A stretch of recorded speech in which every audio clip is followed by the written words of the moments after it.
Sir ఈ warning నేపథ్యంలో అడుగుతున్న లాస్ట్ క్వశ్చన్, మన ప్రధాని మోడీ పదవిలోకి రాగానే పాక్ విజిట్ చేసినారు, పాక్ ప్రధానిని హగ్ చేసుకున్నారు. అప్పుడు మన దేశ తీరు, మన భారత సంతతి తీరు, మనం ఎట్లుంటామనేది ఒక చెప్పడానికి ప్రయత్నం చేసి వచ్చినారు భారత ప్రధాని పదవిలో ఎక్కిన తర్వాత వెరీ ఫస్ట్ లో. అప్పటి నవాజ్ షరీఫ్ మాజీ ప్రధాని. సో అంత మంచిగా మనం ఎట్లుంటాం, మనం ఏంది అనేది ఒక మిత్రభావంతో వెళ్ళినప్పటికీ కూడా వాళ్ళ చర్యలు రిపీట్ అవుతూనే ఉంటున్నాయి. ఇట్లాంటి తరుణంలో నిజంగా ఇప్పటికైనా మీరు మొదట్లో చెప్పినట్లు ప్రతి ఇండియన్ భారతీయతను ఒంటిలో నింపుకున్న ప్రతి ఇండియన్ కూడా చావు దెబ్బ తీయాలి పాకిస్తాన్ని, ఇన్ని రోజుల్లో చూడని ఒక దెబ్బ తగలాలి అని కోరుకుంటున్నారు. అది నిజంగా మోడీ వల్ల సాధ్యం అవుతుందా? ఇప్పటికైనా ఆ కళ నెరవేరుతుందా ఇండియన్స్ది? మేడం, మీరు ఒక విషయం గుర్తుంచుకోవాలా. ఒకసారి భారత్ ప్రేమగా ఉండడానికి, ప్రేమగా ఉంటే ప్రేమను పంచుతుందని చెప్పేటువంటి ప్రయత్నం చేశారు. ఆయన ఇంటికి పోయారు, అక్కడ వాళ్ళ ఇంట్లో పోయి ఛాయ్ తాగొచ్చారు. అక్కడ ఉన్నటువంటి ప్రభుత్వము, ప్రధానమంత్రి భారత్తో స్నేహాన్ని చాచి ఉంటే నిజంగా స్నేహంగా ఉండేది. ఈరోజు భారతదేశం ప్రపంచ ఆర్థిక వ్యవస్థలో 5వ ఆర్థిక వ్యవస్థ అయిపోయింది. వితిన్ 3 yearsలో మనము 3వ ఆర్థిక వ్యవస్థ ఎదగబోతున్నాం. మనం ఈరోజు ప్రపంచంలో ఎక్కడ లేనంత ఫాస్ట్ ఇక్కడ ఇన్ఫ్రాస్ట్రక్చర్ డెవలప్ అవుతుంది. ప్రపంచ ఆర్థిక వ్యవస్థలన్నీ కూడా కుదేలవుతున్న టైంలో మనం పెరుగుతున్నాం. అట్లాగే పాకిస్తాన్ కూడా జరిగేది. కానీ పాకిస్తాన్ మనం స్నేహస్థానం చేస్తే వాళ్ళు మన మీద పుల్వామా దాడి చేసారు. అవును, వాళ్ళ ఇంటికి పోయి ఛాయ్ తాగి వచ్చిన ప్రధానమంత్రి తర్వాత ఏం చేసిండు? సర్జికల్ స్ట్రైక్ చేసి ప్రపంచానికి ఒక షాక్ గురి చేసిండు. ఇట్లా కూడా చేస్తారా అన్నటువంటి ఒక షాక్ ని ప్రధానమంత్రి నరేంద్ర మోడీ గారు ఇచ్చారు.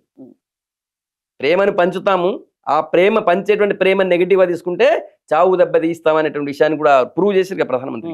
కాబట్టి ఖచ్చితంగా ఇప్పుడు కూడా చెప్తున్నాను, ప్రపంచ దేశాలని కూడా అవాక్కయ్యేలా, మళ్ళీ ఎప్పుడు కూడా భారతదేశం పేరు ఉచ్చరించడానికి భయపడే విధంగా ఖచ్చితంగా కేంద్ర ప్రభుత్వం చర్యలు ఉంటాయి.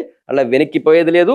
తర్వాత మీరు చూడండి, 1960లో అంటే దాదాపు 70 సంవత్సరాలు, 40, 25 అంటే 65 సంవత్సరాల కింద జరిగినటువంటి ఒప్పందాన్ని రద్దు చేయడానికి కూడా భయపడని, వెనుకాడనటువంటి ప్రధానమంత్రి ఇప్పుడు ఉన్నారు. భారతదేశం కోసం, భారతదేశానికి మీరు జరిగే మేలు కోసం ఎంతటికైనా తెగిస్తారనేందుకు ఇదొక ఎగ్జాంపుల్. తర్వాత మీరు ఇంకా ఇంకొన్ని రోజులు చూస్తారు ఎట్లాంటి చర్యలు ఉంటాయి అనేది. ముందైతే మీరు మీ ప్రశ్నలు ఉంటే దౌత్య సంబంధాలు బలంగా ఉండాలా, ప్రపంచ దేశాలు మనకు సపోర్ట్గా నిలవాలన్నారు. అవన్నీ కూడా అయిపోయినాయి కదా. ప్రపంచ దేశాలు సపోర్ట్ చేసినాయి కదా. అందరూ ఇమ్మీడియట్గా మనకు సపోర్ట్ చేసారు. ప్రపంచ దేశాలు అండగా ఉన్నాయి. ఇజ్రాయెల్ లాంటి దేశాలు మీకు ఏం కావాలో అడగండి అంటున్నారు. కానీ దురదృష్టవశాత్తు మన భారతదేశంలో మన చుట్టూ మన పక్కన ఉండేటువంటి కొంతమంది సూడో సెక్యులర్ పేరుతో వాళ్ళ తీవ్రవాదుల కంటే దుర్మార్గులు లేరు. వాడు వచ్చి చంపేసి 26 మంది చంపేసిపోయిండు. కానీ ఇక్కడ ఉన్నటువంటి కొంతమంది సూడో సెక్యులరిస్టులు మన సైన్యాన్ని అవమానిస్తున్నారు, మన సైన్యం యొక్క స్థైర్యాన్ని దెబ్బతీస్తున్నారు. వీళ్ళు పాకిస్తాన్కే సపోర్ట్ చేస్తున్నారు ఒక రకంగా. అట్లాంటి వాళ్ళదే ప్రమాదం ఉంది. నిజానికి ఆడ యుద్ధం చేసి పాకిస్తాన్ తీవ్రవాదులు వేసే బదులు ఇట్లాంటి ఒక్కొక్కరిని గుర్తించి ఏరి ఒక్కొక్కరిని షూట్ చేసి పడేస్తే బాగుంటుంది అనిపిస్తుంది. నాకు ఒక్కొక్కసారి బాధ అనిపిస్తుంది. నాకు తెలిసినటువంటి ఒక సీనియర్ జర్నలిస్టు రోజు ఇంత జరుగుతుంటే చివరికి అసదును వయసి, ఏ రోజు భారత్ మాతాకి జై అన్నటువంటి అసదును వయసి భారతదేశం కోసం మోడీ గారు ఏ నిర్ణయం తీసుకున్నా సపోర్ట్ చేస్తున్నాను, తీవ్రవాదులు చేసినటువంటి చర్యని ఖండిస్తున్నాను, ఫస్ట్ టైం అని నోట్లకి వచ్చింది. తీవ్రవాదుల చర్య ఖండిస్తున్నా, ఒక మతాన్ని అడిగి, హిందువా నా ముస్లిం అడిగి చంపడాన్ని ఖండిస్తున్నా అన్నాడు. అరే టోపీ పెట్టుకొని భారత్ మాతకి జై అన్నటువంటి ఒక ముస్లిం నాయకుడు, నేనే ముస్లిం నాయకుడు చెప్పుకుంటాడు. ఈరోజు వాడి గుండె కరిగింది. కానీ ఈరోజు మన కొంతమంది జర్నలిస్టులు, కొంతమంది మేధావులు, కొంతమంది సెక్యులరిస్టుల గుండె కరగలేదు.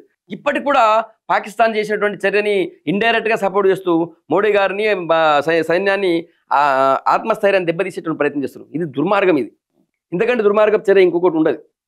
మళ్ళీ ఏమనంటే ఇంతకుముందు చెప్పిన తీవ్రవాద మతం ఉండదట. వాళ్ళు మతం చూసే కదా చంపింది.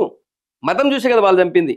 ఓటు బ్యాంక్ రాజకీయాలు ఇప్పటికైనా మానేయండి అని చెప్పి కాంగ్రెస్ పార్టీకి, తర్వాత మమతా బెనర్జీ లాంటి వాళ్ళకి చెప్తున్నాను. మేడం, మీరు ఆశ్చర్యపోతారు. ఇంత జరిగినా కూడా, ఇంత జరిగితే ప్రపంచ దేశాలు కదిలిపోతున్నాయి, ప్రపంచ దేశాల గుండె కరిగింది.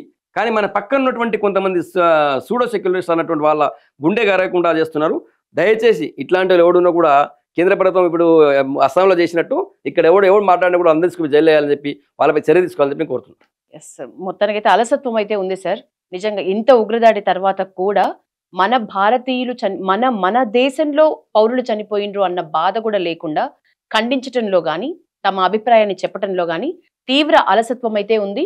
మీరు చెప్పినట్లు శత్రువులు ఎక్కడో లేరు, మన దగ్గర మన వాళ్ళు మన పేరుతో, మన భారతీయుల పేరుతో ఉన్నారని చెప్పారు. మొత్తానికి మంచి వాల్యుబుల్ టైం మాకు ఇచ్చినారు. మీరు చెప్పినట్లు ఏదైతే ఇప్పుడు జరుగుతున్న దిద్దుబాటు చర్యలు అనొద్దన్నారు కాబట్టి నేను అనను. దిద్దుబాటు చర్య కానే కాదు. ఇప్పుడు దాడి అనేది శత్రు దాడి చేసేదాన్ని అది మీరు మన తప్పు అని అనలేము. వాడు దొంగ దెబ్బ తీసింది, వాడు ఎదురుగా వచ్చింది అనుకోండి, మన బార్డర్ లో నుంచి 2 యుద్ధ ట్యాంకులు తీసుకొచ్చి దాడి చేస్తే మనకి ఇమ్మీడియట్ గా అనుసరిస్తాం.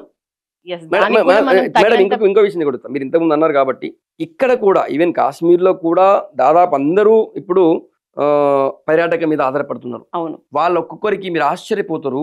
ఆ రోజుల్లో ఉపాధి లేక ఈ టెర్రరిస్టులు దాడి చేసినప్పుడు పోలీసులు ఆర్మీ వాళ్ళు పట్టుకోవడానికి పోతే రాళ్ళు వేటువంటి